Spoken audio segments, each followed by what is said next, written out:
Good evening, everybody. Welcome to Bugbears and Brews. My name's Brian, and tonight we're going to talk about the first actual play session of our Storm King's Thunder, so encounter number 1.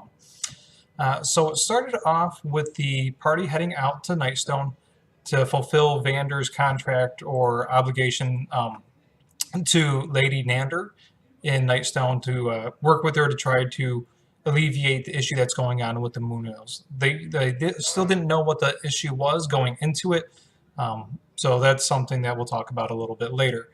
On their way to town, they ran into Commander Giles Westbrook, who was washed up upon shore after getting the shit knocked out of him during the giant prelude event that we did. And from there, you guys resurrected, or not, he was unconscious but still alive. So you guys pumped some life into him, and he kind of relayed the story about what happened in Nightstone. And he's not sure how long he's been out, but looking at the rust and whatnot on his armor, he's guessing for at least a day or two, possibly a little bit more than that. So he doesn't know the state of the town. He just knew that giants were in there and having fun when he got thrown out. Heading into town, everything was as it was left when the giants took off. So towers were knocked down, the gates were open, but the drawbridges were smashed, and the bridge going up to the keep was smashed. The gangplanks were still there. However, while there was footsteps leading out of the town, there was also smaller footsteps leading in and out of the town. So that's a little bit of a mystery there. That didn't last very long, though. Quick search of the town found that there were several goblins in there. And at first we decided, we're going to go ahead and leave the goblins be, or at least Jose playing Pavic decided he's going to leave the goblin be. He's the one that found the first goblin. The goblin was in a shop and was trying to pretend he was the shopkeeper, hiding behind a desk when Pavic came in. And with that, that didn't last very long as Pavic looked over and saw it was truly a goblin, and from there kind of scared the piss out of the goblin. Goblin ran away, but then our good, noble Lord Vander got a hold of the goblin and attempted to make some threats to it. The goblin actually wound up kicking him in the nuts and running away and lured them into a trap of other waiting goblins. The party was able to kill quite a few of the goblins. There was some pretty good combat going on there. A lot of chasing around the town. But there was some goblins came out suddenly and would see the players and just shut the door and run back. Some of them did sneaky things and ran and laid traps. And then one just continually chased the chicken, paying no attention to the adventurers at all. Out of the goblin fight, I think the key part here that was really fun was when Mark playing, I forget Mark's name here real quick, Grimach, there. When Mark was playing Grimach, our monk, he looked in on the inn and shouted, "Hey, you guys, if there's any other goblins, you better run." And the goblin popped his head up, and he just punched right through the window, wound up one-shotting the goblin with a critical hit, and threw it at the other goblins that were running away. In the end, though, you decided to let the goblins be because they locked themselves in a guard tower. And then from there, they didn't seem like much of a threat. You kind of had them consolidated there, and you left them to be on their own. So you went back to your original mission, which was to get back into the keep and drag the board over there, walked up to the keep, and as you guys were coming up to the keep, 4 guards were coming out, and after a short discussion about where Lady Nander was, they kind of patted the boulder that was right there, and you saw a little feminine hand sticking out, and that was sadly poor Lady Nander. With that, Vander kind of went into I'm a noble kick mode and went directly to Lady Nander's office, gathered some information about what's the next steps here, who does the town default to now that all the nobles are dead, and what's going on with this business that they have going on between Lady Nander and Lord Vander's family. The ownership defaults to the Lord's Alliance. So that kind of got a little bit of a new management feel in there because we have some Lord's Alliance members in the party, And so they said, you know what, as much as we were going to say screw this town and let's be gone, we really got to take care of it now because this is essentially our town. We had a lot of fun with that. I think the whole new management role play that we did there was a lot of fun. A lot of belittling of the surviving guards, making them feel like the morons that they kind of were. I'm going to take a drink of beer here real quick. And eventually, Commander Westbrook made it in. He gave you guys the files for what's going on in Nightstone. He knew loosely what was going on, but he didn't know exactly.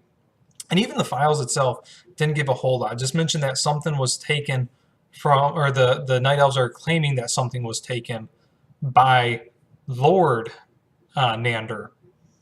So Lady Nander's husband. So he's been long dead, though, for a couple of years. So that's kind of interesting. You couldn't, you can't go and question the guy. We'll have to figure out, talk to the Moon Elves and see what's going on.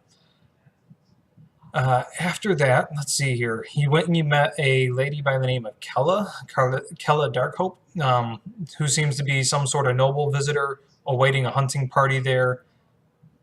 Not really much interaction there, but she was really the only villager left, or visitor, whatever you want to call it, within the town proper before you guys recreated the bridge down from the keep.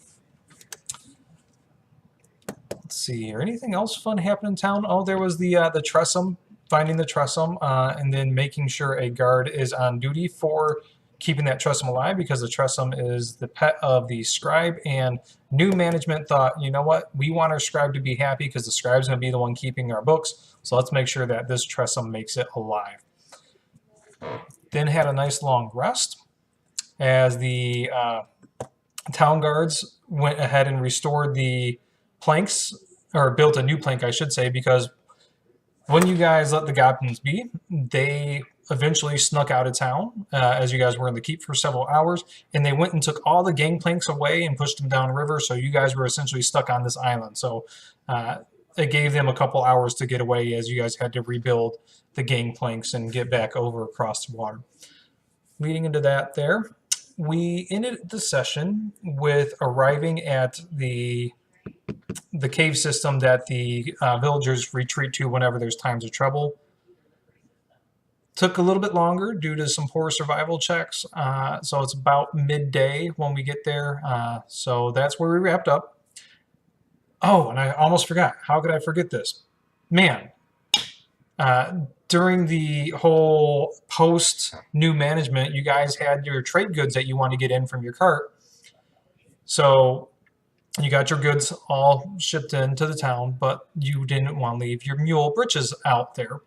And so Havoc went across, grabbed the mule breeches, and fireman carried him, or put him on his shoulders like fireman carry, and charged. Beautiful athletics check. However, mules aren't used to being carried like that, so mid-air, the mule started pissing all over the place, and Havoc got pissed all over him. But still, he made it across the other side with breeches safely in tow.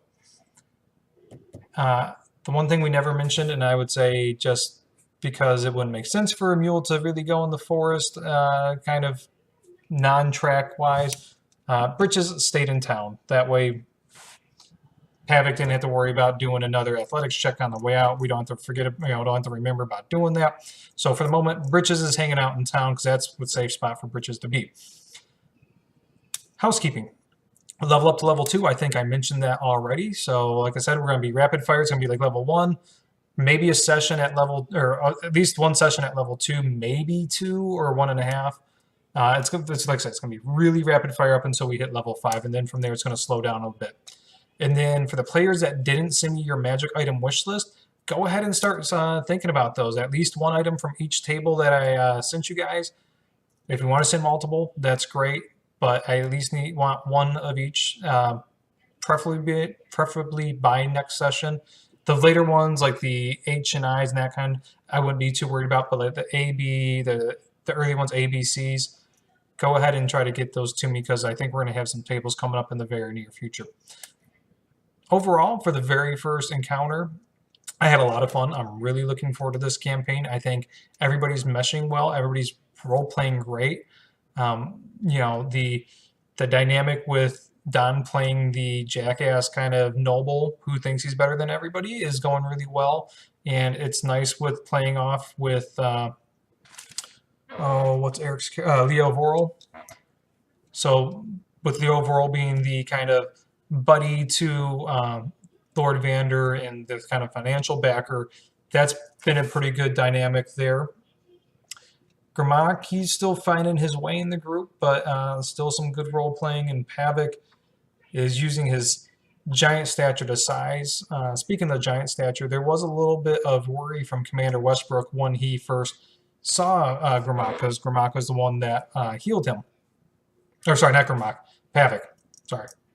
Pavic was the one that healed him back when Commander Westbrook was unconscious. And him never seeing a Goliath before thought that maybe this is a small giant. Who knows? And started freaking out. So looking forward to seeing you guys Wednesday. For those that aren't a part of the table, let me know if you, obviously the towns are going to be different for each time, the start of everybody's session. So anything fun happened that's a little bit different from the campaign, if you read the campaign book at all, or what was different from what we did, and how did you enjoy that initial town encounter? For me, I really liked it, and I'm really looking forward to playing out the things that come post, even leading into the next session. I think next session is going to be a lot of fun too. So thanks, guys, and I'll talk to you later. Bye.